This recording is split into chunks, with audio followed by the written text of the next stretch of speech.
November 2024ના રોજ France, ચીન, Canada, Russia અને આર્જેન્ટિનાના નેતાઓ 19મા G20 નેતાઓના શિખર સંમેલનમાં ભાગ લેવા માટે રિયો ડી જનેરિયો, બ્રાઝિલમાં પહોંચ્યા. આ મહત્વપૂર્ણ ઇવેન્ટ વિશ્વની સૌથી મોટી આર્થિક મહાસત્તાઓના વડાઓને આર્થિક સ્થિરતા, હવામાન પરિવર્તન અને ટકાઉ વિકાસ સહિતના તાત્કાલિક વૈશ્વિક મુદ્દાઓ પર ચર્ચા કરવા માટે એકત્રિત કરે છે. ફ્રાન્સના રાષ્ટ્રપતિ ઇમેન્યુઅલ મેક્રોન, ચીનના રાષ્ટ્રપતિ શી જિનપિંગ, કેનેડાના પ્રધાનમંત્રી જસ્ટિન ટ્રુડો, રશિયાના રાષ્ટ્રપતિ વ્લાદિમીર પુટિન અને આર્જેન્ટિનાના રાષ્ટ્રપતિ અલ્બર્ટો ફર્નાન્ડીસ રિયો જાનેરો પહોંચનારા પ્રથમ લોકોમાં હતા. તેમને બ્રાઝિલિયન અધિકારીઓ અને સ્થાનિક મહાનુભાવો દ્વારા ઉષ્માભર્યું સ્વાગત આપવામાં આવ્યું. ભારતના પ્રધાનમંત્રી નરેન્દ્ર મોદી પણ નાઇજીરિયા અને બ્રાઝિલની તાજેતરની મુલાકાતો બાદ તેમના આંતરરાષ્ટ્રીય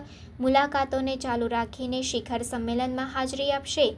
બ્રાઝિલના રાષ્ટ્રપતિ લુઇસ ઇનાસિયો લુઆડા સિલ્વા દ્વારા આયોજિત G20 શિખર સંમેલનનો ઉદ્દેશ્ય આંતરરાષ્ટ્રીય સહકારને પ્રોત્સાહન આપવાનો અને સામૂહિક ક્રિયા દ્વારા વૈશ્વિક પડકારોને ઉકેલવાનો છે. શિખર સંમેલનના એજન્ડામાં મહામારી પછીના વૈશ્વિક આર્થિક પુનઃપ્રાપ્તિ પર ચર્ચાઓ, હવામાન પરિવર્તન સામે લડવા માટેની વ્યૂહરચનાઓ અને ન્યાયસંગત અને ટકાઉ વિકાસને પ્રોત્સાહન આપવાના ઉપક્રમોનો સમાવેશ થાય છે.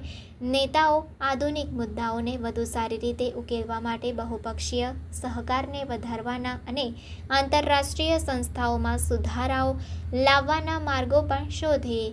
આ વૈશ્વિક રાજનૈતિક દૃશ્યોને મજબૂત નાવિક કરવા અને વધુ સમાન અને ટકાઉ ભવિષ્ય તરફ કામ કરવા માટેના નેતાઓના પ્રયાસોને રેખાંકિત કરે છે.